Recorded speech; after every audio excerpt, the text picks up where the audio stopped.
काल मी भाव सांगितला होता ना, जिता आसनो जित श्वासो जित संगो जितेंद्रिय. आसन जिंकावं लागतं आम्हाला. असो किती सुंदर भाव. विठ्ठल विठ्ठल जनाबाईच्या गौऱ्या बोलू लागल्या. भक्ती तशी असल्यावर गौऱ्या पण बोलतात. त्या गौऱ्या शेणाच्या गौऱ्या बोलायला लागल्या, पण आपल्या गावातल्या गौऱ्या काय विठ्ठल विठ्ठल म्हणायला तयार नव्हत्या. महिला म्हणजे एकदाच उभं टाका, सगळ्याजण उभं टाका, जागेवर उभं टाका. 3 म्हणायले, उभं टाका. 1 विठ्ठल माझा.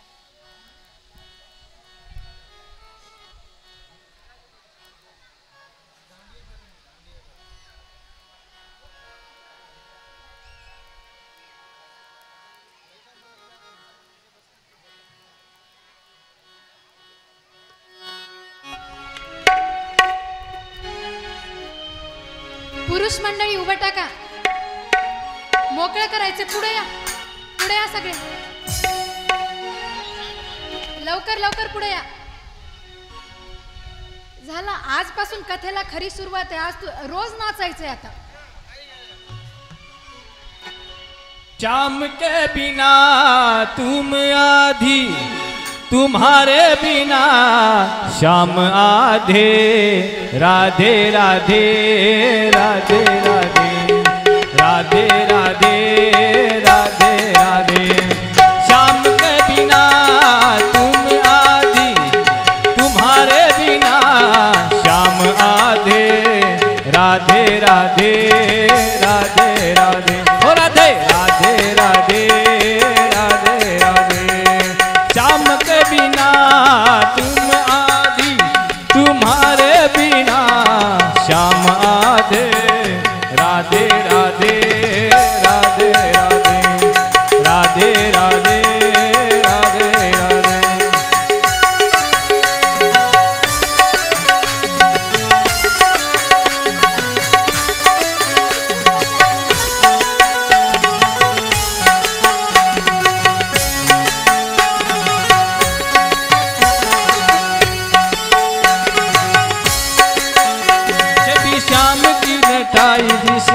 समय मैं तो उठ उतरित राग समय. श्याम नाम की माला रटी है, श्याम नाम की माला रटी. श्याम के बिना तुम आधी, तुम्हारे बिना श्याम आधे. राधे राधे राधे राधे बोलो राधे राधे.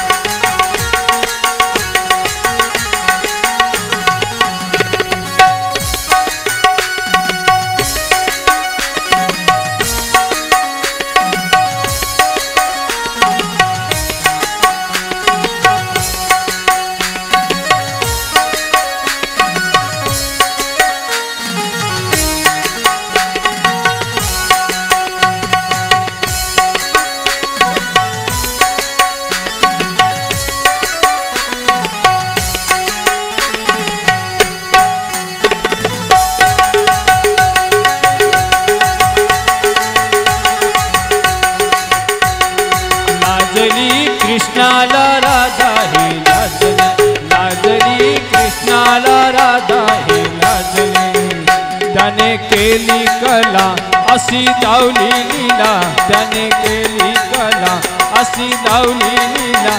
त्याच्या मुरलीची गोडी ही लागली.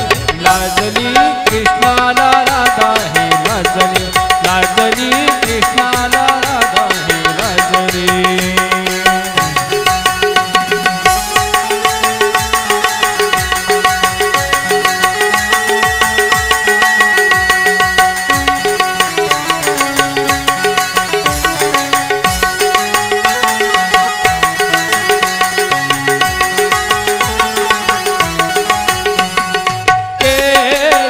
आहो केली या कान्हान कमाल केली, केली केली केली. आहो केली या कृष्णान कमाल केली. हाय हाय हाय हाय राधा गोळ नभू